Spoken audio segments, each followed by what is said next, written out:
احباب اہل سنت السلام علیکم ورحمۃ اللہ تعالی وبرکاتہ۔ حامداً و مصلیاً و مسلما اما بعد فاعوذ باللہ من الشیطان الرجیم بسم اللہ الرحمن الرحیم وَأَنَّ هَذَا صِرَاطِي مُسْتَقِيمًا فَاتَّبِعُوهُ آمَنْتُ بِاللَّهِ صدق اللہ العظیم۔ صلو علی الحبیب اللہ رب محمد صلی اللہ علیہ وسلم نحن عباد محمد صلی اللہ علیہ وسلم صلاۃ و سلام علیک یا رسول اللہ صلی اللہ تعالی علیہ وسلم۔ ہے دعولی صاف ناطق سن لیے اہل حسد، تم کرو تحکیم ان کی ہم کو کب درکار ہے۔ اللہ تعالیٰ کا بہت بڑا شکر احسان ہے کہ مولا تعالیٰ نے ہم سب کو راہ نجات، سامان آخرت، مسلک اعلیٰ حضرت رضی اللہ تعالی عنہ عطا فرمایا۔ جو مسلک امام اہل سنت کی کتابوں سے ظاہر ہے، ہم حق و باطل، دین و سنیت اور بدعقیدگی و بد مذہبیت کے درمیان فرق کرنے کے لیے اسی مسلک کو معیار اور میزان اور ترازو بناتے ہیں۔ اعلیٰ حضرت رضی اللہ تعالی عنہ کی یوں تو بہت ساری کتابیں، بہت سارے رسائل ہیں، مگر ان میں سے ایک رسالہ ہے جس کا نام ہے اعتقاد الاحباب فی الجمیل والمصطفیٰ والآل والاصحاب۔ اعلیٰ حضرت امام اہل سنت رضی اللہ تعالی عنہ نے اس رسالے کے اندر 10 عقیدے بیان فرمائے۔ 10 عقیدے امام اہل سنت رضی اللہ تعالی عنہ نے بیان فرمائے ہیں، اور یہ 10 عقیدے الگ الگ ذاتوں کے متعلق آپ نے ارشاد فرمائے۔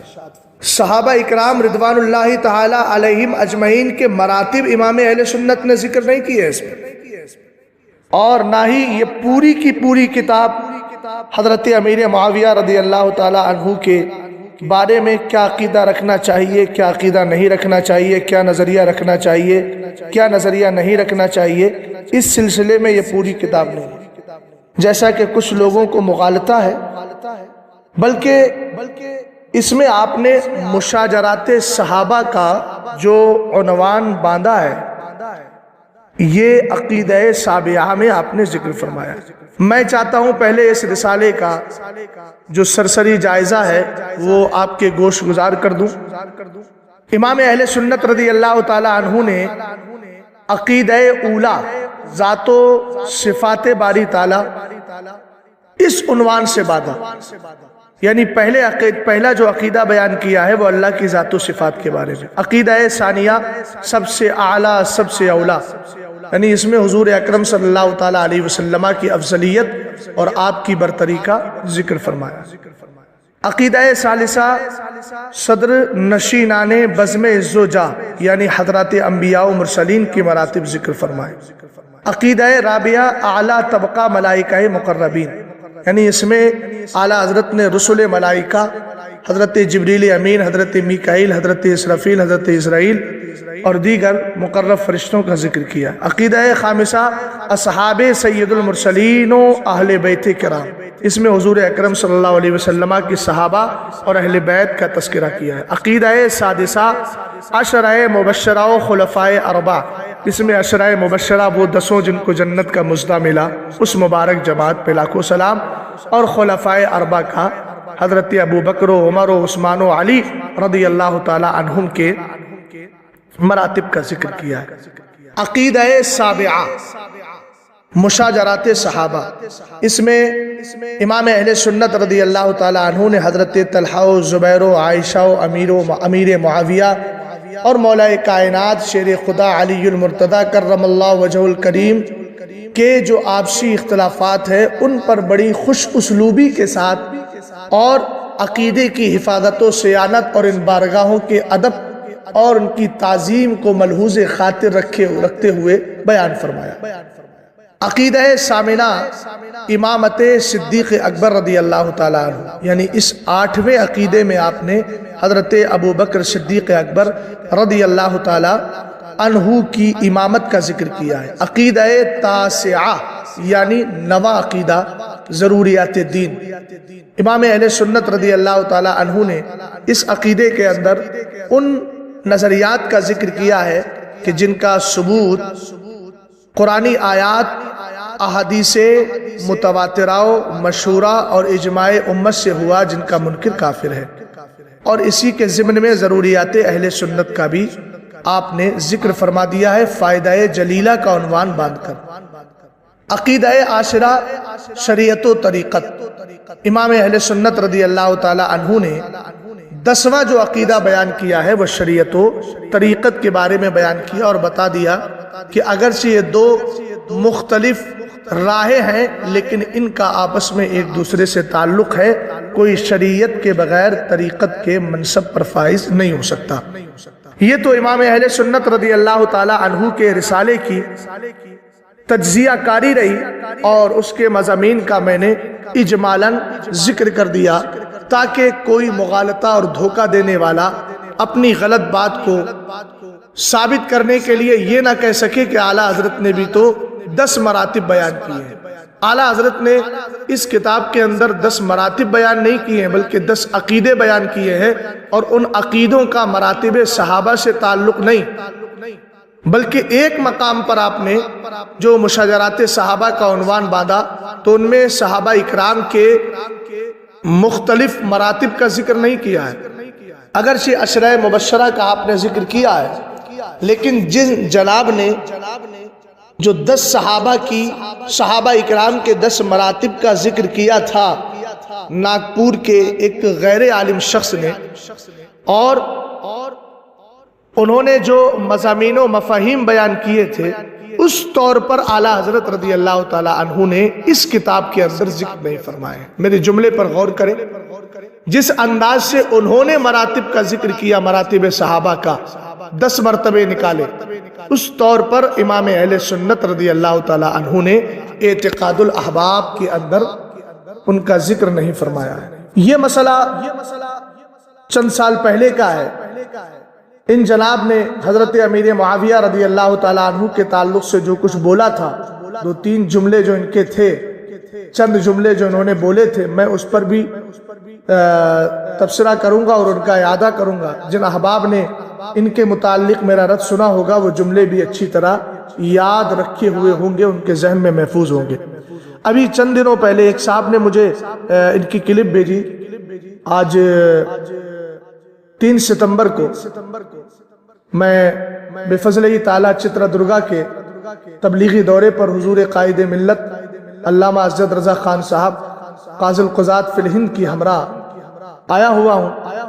تو جیسے ہی میں نے یہ کلپ مجھے ملی، میں نے سنا تو شاید انہوں نے ماضی قریب میں اس مسئلے کو دوبارہ چھیڑا ہے، اور اس میں کچھ باتیں انہوں نے کہی ہیں کہ ہم نے یہی بات الگ انداز میں بیان کی تھی۔ اب کیا بیان کیا تھا وہ میں آپ کو بتا دوں تاکہ بات واضح ہو جائے۔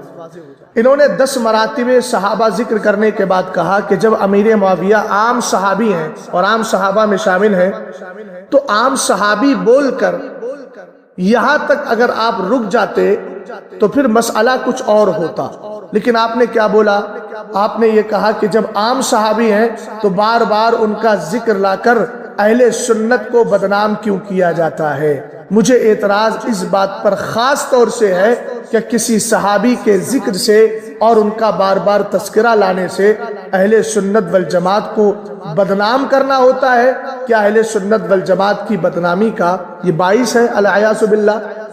دوسری بات آپ نے یہ بھی تو بولی تھی کہ حضرت امیر معاویہ رضی اللہ تعالی عنہ پر سنیت کی بنیاد نہیں ہے۔ اگر سنیت کی بنیاد نہیں ہے، اِنَّا لِكُلِّ شَيْءٍ أَسَاسًا وَأَسَاسُ الْإِسْلَامِ حُبُّ أَصْحَابِ النَّبِيِّ وَحُبُّ أَهْلِ بَيْتِهِ، جو علامہ جلال الدین سیوطی رحمۃ اللہ تعالی علیہ نے احیاء المیت بفضائل اہل البیت اس رسالے کے اندر امام حسن مجتبیٰ کے حوالے سے ذکر کیا کہ حضور اکرم صلی اللہ علیہ وسلم فرماتے ہیں ہر چیز کی بنیاد ہے، اسلام کی بنیاد مصطفیٰ کے سارے صحابہ سے پیار کرنا اور ساتھ ہی اہل بیت کی محبت کو دل میں بسانا۔ تو یہ جملہ آپ نے بولا کہ اہل سنت والجماعت کی بنیاد حضرت امیر معاویہ رضی اللہ تعالی عنہ پر نہیں ہے۔ ہم کہتے ہیں اہل سنت والجماعت میں کوئی شامل ہو کے دکھائے حضرت امیر معاویہ رضی اللہ تعالی عنہ کو چھوڑ کر۔ آپ نے یہ بھی بولا اس بعد والی کلپ کے اندر کہ تنقید سے پہلے تحقیق اور الزام سے پہلے ثبوت اور اختلاف سے پہلے دلیل. تو جناب سن لیجئے، الحمدللہ بفضلہ تعالی میرے مرشد گرامی وقار سرکار تاج شریعت نور اللہ مرقدہ نے مجھے یہ سکھایا بھی ہے، اور میں نے حضرت کی زندگی سے یہ سیکھا بھی ہے کہ جب بولتے ہیں تو دلائل کی روشنی میں ہی بولتے ہیں. بلا وجہ آپ جیسے حضرات کی طرح ادھر ادھر کی باتیں کرنے کی عادت نہیں ہے. اور آپ نے یہ بھی بولا کہ جو تنقید سے پہلے تحقیق، الزام سے پہلے ثبوت اور اختلاف سے پہلے دلیل نہیں رکھتا اور مجمع میں بول پڑتا ہے، اس سے بڑا کوئی جاہل نہیں. میں اس جملے پر ایک ہی بات عرض کروں گا کہ آپ کو اگر عالم ہونے کا زعم ہے، حالانکہ آپ ہیں نہیں، یہ آپ بھی جانتے ہیں، دوسرے تو جانتے ہیں، آپ خود بھی جانتے ہیں نہیں آپ. اور اگر آپ کو عالم کا زعم اور خیال ہے تو مجھے یہ بتائیے کہ جس رسالے کا آپ نام لے رہے ہیں اس رسالے کا نام تک آپ کو لینا نہیں آ رہا. آپ نے 3 بار اس رسالے کا نام لیا. پہلی بار آپ نے کہا الاعتقاد الاحباب. کسی بھی پڑھے لکھے طبقے سے جو عالم دین ہے، علم نحو سے جس کا تعلق ہے، اس سے پوچھ لیجئے گا کیا اضافت مانویہ میں مضاف پر الف لام داخل ہوتا ہے؟ آپ کو تو اعلیٰ حضرت رضی اللہ تعالی عنہ کے رسالے کا نام لینا نہیں آ رہا ہے، اور الزام مجھ پر لگا رہے ہیں کہ جو پڑھتے نہیں ہیں. کچھ لوگ بولتے زیادہ ہیں، پڑھتے کم ہیں.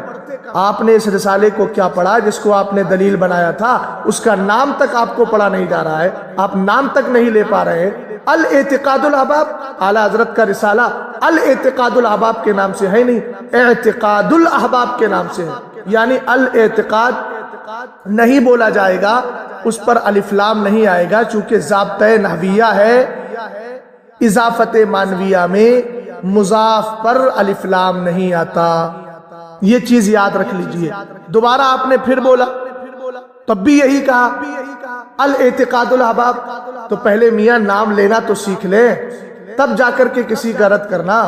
اعلیٰ حضرت کے جس رسالے کو اور جس عبارت کو آپ اپنی غلط بیانی کی تسبیب و جواز میں پیش کر رہے ہیں، کم سے کم اس کا نام ہی صحیح لے لے، اس کی اردو پڑھنا سیکھ لیں آپ.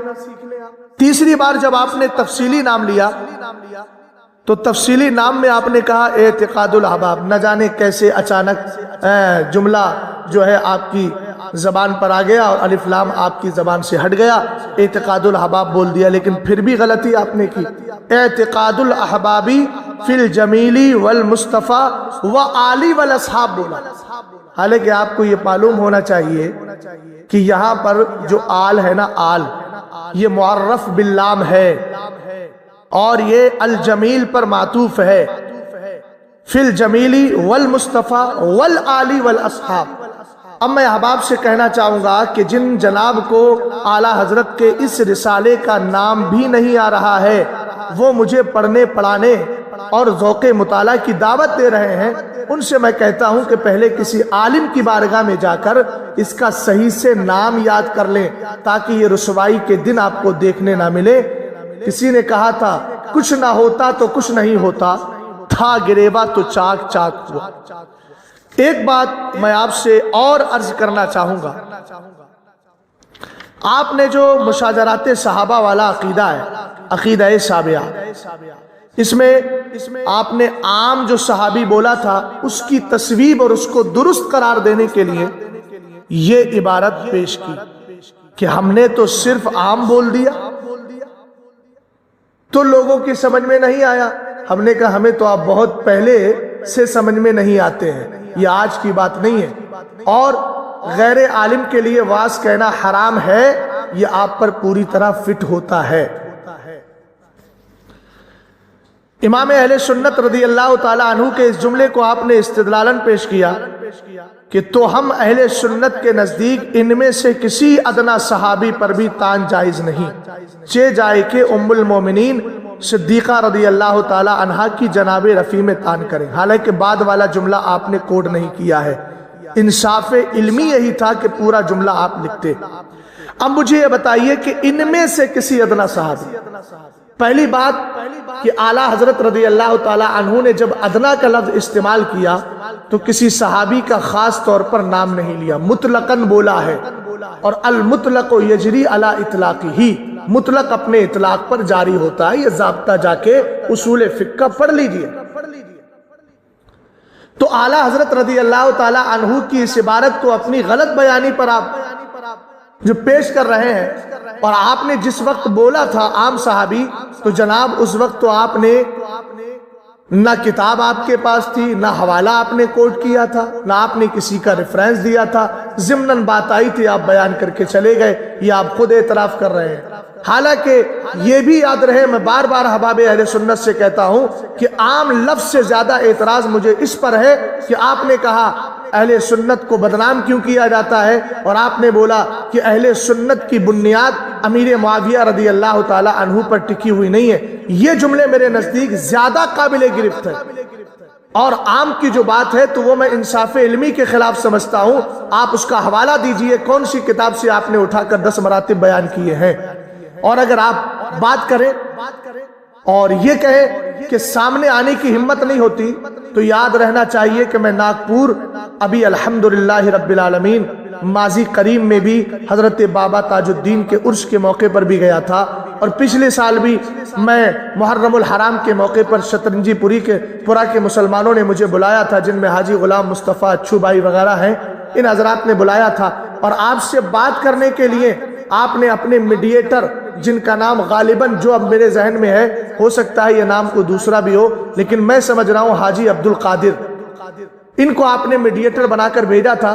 ذرا انصاف سے کام تو لو، وہ مجھ سے بات کر رہے ہیں اور آپ نے جھوٹی آڈیو جاری کر دی، اور حاجی عبدالقادر صاحب جن کو میڈیٹر بنایا تھا، آخر میں انہوں نے یہ کیوں کہا تھا کہ فاروق صاحب یہ کہہ رہے ہیں میری تیاری نہیں ہے۔ آپ آج بھی الحمدللہ میں اپنے اس موقف پر قائم ہوں، چہرہ دکھانے کی بات نہیں، میں میدان میں آنے کو تیار ہوں، آپ جب چاہیں جس وقت چاہیں آپ کی تیاری ہو آپ آ جائیں اور بیٹھ جائیں، میں بات کرنے کے لیے تیار ہوں۔ آپ نے غلط بولا ہے، میں کل بھی کہہ رہا تھا اور آج بھی کہہ رہا ہوں، الحمدللہ رب العالمین ایسا کچھ نہیں ہے کہ میں نے کسی جو ہے بے ہوشی کے عالم میں یہ بیان دیا ہو۔ میں کہہ رہا ہوں کہ آپ نے جملے غلط بولے ہیں، آپ کو چاہیے کہ ان سے پرہیز کرے۔ آپ کا تقاضا تو یہ تھا کہ رجوع کر لیتے، لیکن بار بار اس غلطی پر اڑے ہوئے ہیں۔ جناب اسی کو منطق کی زبان میں جہل مرکب کہتے ہیں۔ آپ دوسروں کو جاہل ہونے کا ٹائٹل اور لقب دے رہے ہیں، پہلے اپنے گریبان میں جھانک کر دیکھیں کہ آپ کو نہ تو اردو پڑھنا آتی ہے، اور اردو نہ پڑھنے کی جو بات ہے نا، وہ میں آپ کو بتا دوں۔ آپ نے ایک جملہ اس میں امام اہل سنت اعلیٰ حضرت رضی اللہ تعالی عنہ نے جو عقیدہ سابعہ مشاجرات صحابہ کے بارے میں ذکر کیا ہے، اس میں ایک لفظ ہے، ہم اہل سنت ان میں حق جانب جناب مولا علی مانتے، اور ان سب کو مورد لغزش بر غلط و خطا اور حضرت اسد اللہ کو بدرجہ ان سے اکمل و اعلیٰ جانتے ہیں۔ الحمدللہ حضرت مولا کائنات رضی اللہ تعالی عنہ کا مقام و مرتبہ حضرت امیر معاویہ اور دیگر حضرات جن سے مشاجرات ہوئے ان سے بہت اعلیٰ ہے، بلند و بالا ہے۔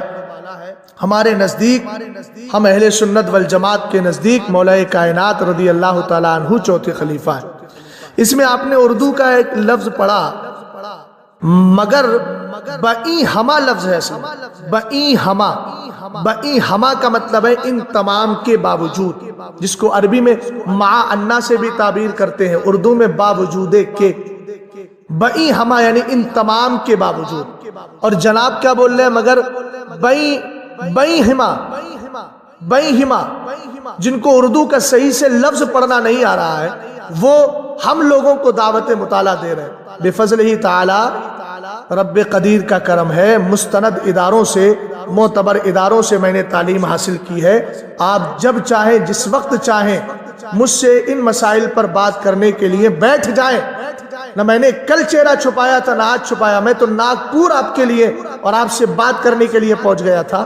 اگر یقین نہ ہو تو حاجی غلام مصطفیٰ جو شطرنجی پورے والے ہیں، اچھو بھائی ہیں، ڈاکٹر بھائی ہیں، صدام ہیں، یہ سب حضرات ہیں، ان سے آپ معلوم کر لیجئے۔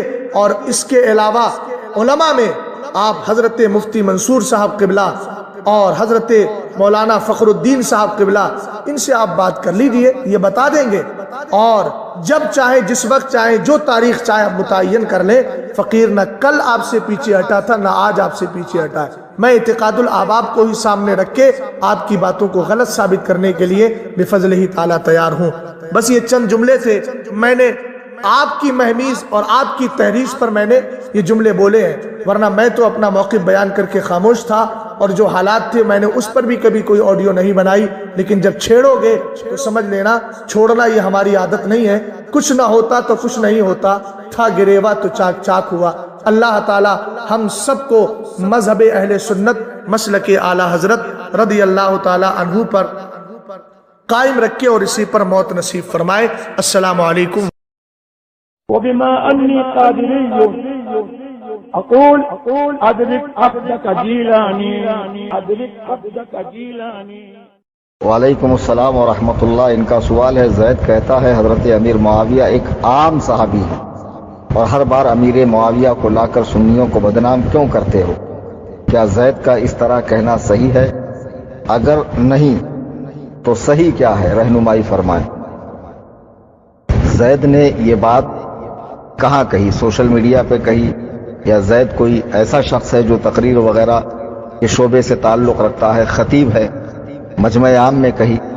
تو اس کا علم کو یہ سوچنا چاہیے معاذ اللہ کہ اس کے الفاظ پر وہ غور کرے کہ بار بار امیر معاویہ کو لا کر سنیوں کو کیوں بدنام کرتے ہو؟ معاذ اللہ ثم معاذ اللہ کہ حضرت امیر معاویہ کی ذات سے سنیت بدنام ہوتی ہے؟ معاذ اللہ رب العالمین۔ اس کم عقل انسان کو یہ سوچنا چاہیے کہ ایک عام صحابی کہہ رہا۔ ایک عام صحابی کا مطلب کیا ہوتا؟ یعنی عام مسلمان سے کم، عام مومن سے کم، عام ولی سے کم، عام غوث و قطب سے کم۔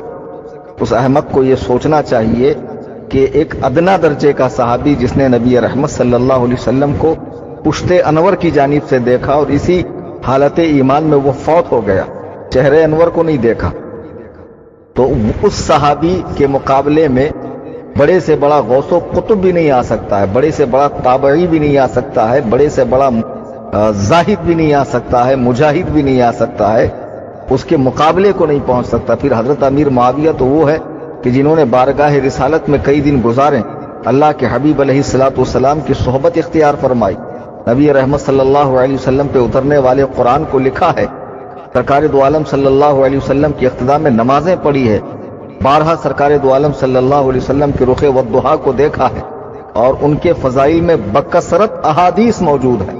جی ہاں، جیسے ایک حدیث ہے کہ اللہ معاویہ کو حساب و کتاب کا علم عطا فرما اور معاویہ کی مغفرت فرما، یہ صحیح حدیث موجود ہے۔ اس کے علاوہ صحابہ کرام کے بے شمار اقوال ہیں، تابعین کرام کے اقوال ہیں۔ حضرت عمر بن عبدالعزیز کے سامنے کسی نے حضرت امیر معاویہ کا برائی سے ذکر کیا، آپ نے اس کو کوڑے لگوائے اور فرمایا خدا کی قسم کہ امیر معاویہ جب راہ خدا میں جہاد کرتے تھے تو دوران جہاد ان کے گھوڑے کی ناک میں جو غبار گیا ہے وہ عمر بن عبدالعزیز سے بہتر ہے۔ اللہ اکبر کبیرہ، کہ جن کو خلیفہ راشد کہا گیا ہے، عمر ثانی کہا گیا ہے، وہ عمر بن عبدالعزیز رضی اللہ تعالیٰ فرما رہے ہیں کہ امیر معاویہ کے گھوڑے کے ناک کا غبار عمر بن عبدالعزیز سے بہتر ہے۔ حضرت غوث پاک رضی اللہ تعالیٰ جو پیروں کے پیر ہیں، امام الاولیاء ہیں، فرما رہے ہیں کہ حضرت امیر معاویہ کے بارے میں زبان تان کو دراز نہ کرو، خاموشی اختیار کرو۔ حضرت مجدد الفسانی شیخ احمد سرہندی رحمۃ اللہ علیہ فرماتے ہیں، میں نے خواب میں دیکھا اللہ کے حبیب اور حضرت ابو بکر و عمر بیٹھے ہوئے، اور ایک مکان میں حضرت علی اور حضرت معاویہ رضی اللہ تعالیٰ عنہ ہیں۔ پہلے حضرت مولائے کائنات تشریف لاتے ہیں، پھر اس کے بعد حضرت معاویہ یہ کہتے ہوئے آتے ہیں کہ میری مغفرت کر دی گئی ہے، یعنی ان کے معاملات جو آپس میں ہوئے ہیں اس کے بعد بھی اہل بیت پاک نے کبھی حضرت امیر معاویہ سے معاذ اللہ بغض نہیں رکھا۔ امام حسن نے اپنی خلافت ان کو عطا فرما دی، امام حسن نے ان کا خیر کے ساتھ ذکر فرمایا۔ حضرت امام باقر فرماتے ہیں کہ میرے حضرت سیدنا امام حسن رضی اللہ تعالیٰ نے امیر معاویہ سے صلح کی، ایسا عظیم الشان کام کیا ہے کہ جس کی مثال نہیں دی جا سکتی ہے۔ سینکڑوں اولیاء امت کے اقوال حضرت امیر معاویہ کی تعریف و توصیف کے اندر موجود ہے۔ پھر اس شخص کا یہ کہنا کہ ان کو لا کر سنیت کو بدنام کیا جاتا ہے، کہنے کا کیا مطلب ہے؟ یہ جہالت سے بھرا اس کا جملہ ہے۔ ایسے شخص کو اگر وہ خطیب ہو تو منصب خطابت سے ہٹایا جائے، امام ہو تو منصب امامت سے ہٹایا جائے، پیری مریدی کرتا ہو تو اس کی بیعت توڑی جائے۔ جو حضرات صحابہ کرام سے بغض رکھتا ہو، اہل بیت کا بغض رکھنے والا ہو یا صحابہ کا بغض رکھنے والا، یہ دونوں کے دونوں جاہل ایسے ہیں کہ جن کے ساتھ کسی طرح کا کوئی دینی معاملہ نہیں رکھنا چاہیے۔ بہرحال اس کی یہ بات سراسر غلط ہے، اور قرآن و سنت اور نصوص صحیحہ اور اقوال سلف صالحین، سلف سے لے کے خلف تک اس کے قول کی تردید کرتے ہوئے نظر آتی ہے۔ لہٰذا اس کی بات کو رد کیا جائے اور ایسے شخص کے ساتھ کوئی دینی معاملہ وابستہ نہ رکھا جائے۔